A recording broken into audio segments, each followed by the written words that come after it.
Ja, vi skal åpne døra.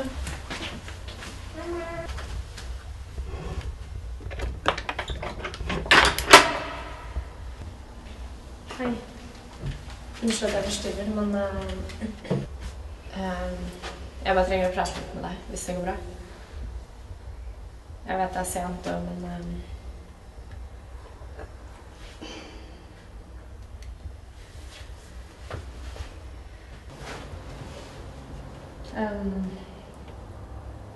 du kjenner Camilla, søsteren min.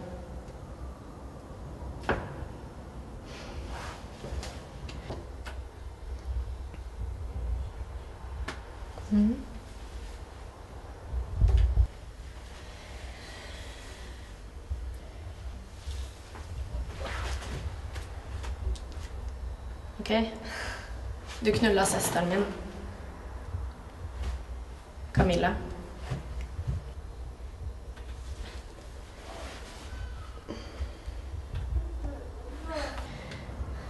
Ok, jeg vet dere knulla, så jeg vet at hun var her. Jeg vet at du kjenner henne. Jeg bare trenger å prate med deg.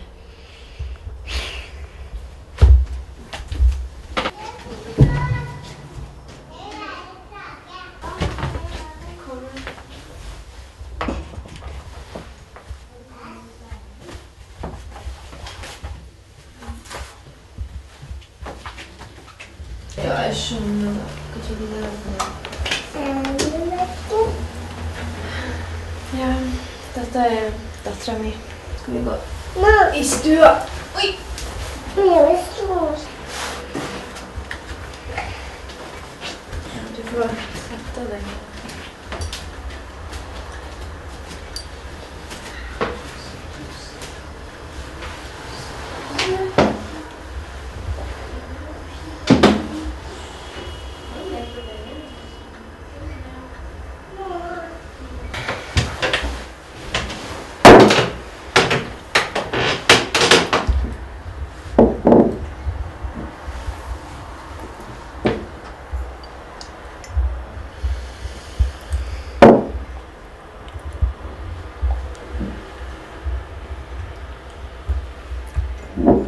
Jeg visste ikke at du hadde en søster engang. Nei. Hvordan møtte du Camilla? Jeg hørte musikken hennes på en radiostasjon. Jeg spilte den hele tiden. Jeg likte det kjempegodt. Jeg gikk på en konsert, traff henne, og begynte å prate. Hadde masse til felles. Og ja, vi likte jenter best, begge to. Så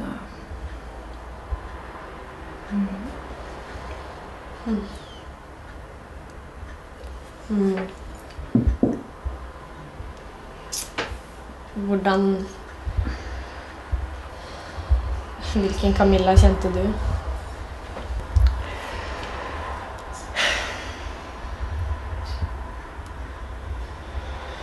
Vi var veldig, veldig nær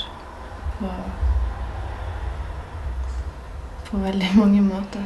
Så jeg var vel den hun stolte på mest, vil jeg påstå. Så men det er klart, alle har jo, jeg på å si, en maske. Så nei. Visste du hvem Brossie var? Har du møtt henne? Nei. Men jeg tror ikke han visste om oss. Kanskje han hadde mistanke, men han visste ikke om det som foregikk mellom meg og Camilla.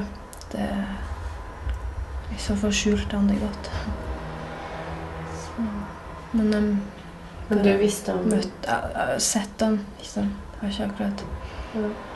Du visste om Rhea, du visste om at... Visste du at hun skulle dra? Nei.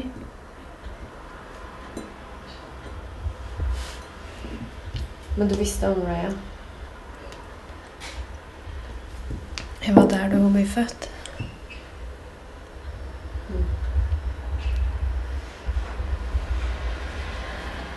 Så hun stolte virkelig på deg?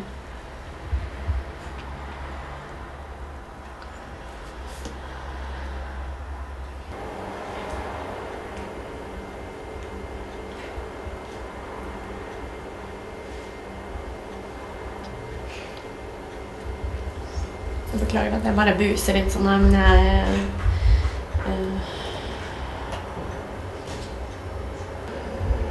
jeg bare...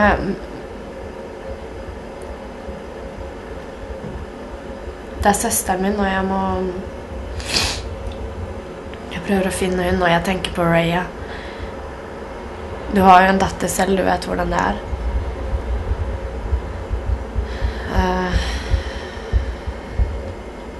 Jeg skjønner at jeg ikke kan legge det her over på deg, men jeg bare tenkte siden hun var en... Dere var nære, og jeg vet at hun stolte på deg. Shit, altså jeg bare skjønner ikke hva det er hun driver med. Jeg vet ikke hva jeg skal gjøre for noe. Jeg bare vet at jeg må finne hun, og jeg prøver bare å kontakte de menneskene jeg vet hun hadde noe å gjøre med, som kanskje vet noe. Jeg skjønner det, men jeg vet ikke hvor du er. Nei, det er det jo ingen som vet, tydeligvis.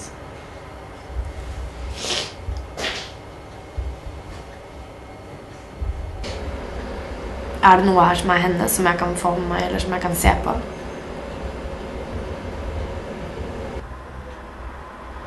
Hun la igjen en eske på loftet, men den er låst, så jeg har ikke nøkkel. Du har ikke nøkkel, nei. Ok. Hva slags boks er det? En slags kiste med lås.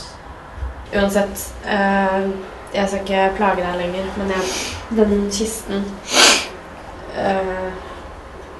Du sa den var på loftet. Er det mulig? Kan jeg få se noe?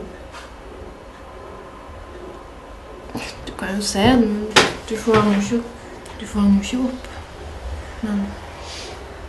Men jeg trenger å prøve. Det er det eneste jeg har nå. Ja, men det er greit. Ja, vi kan gå og se på den. Ja.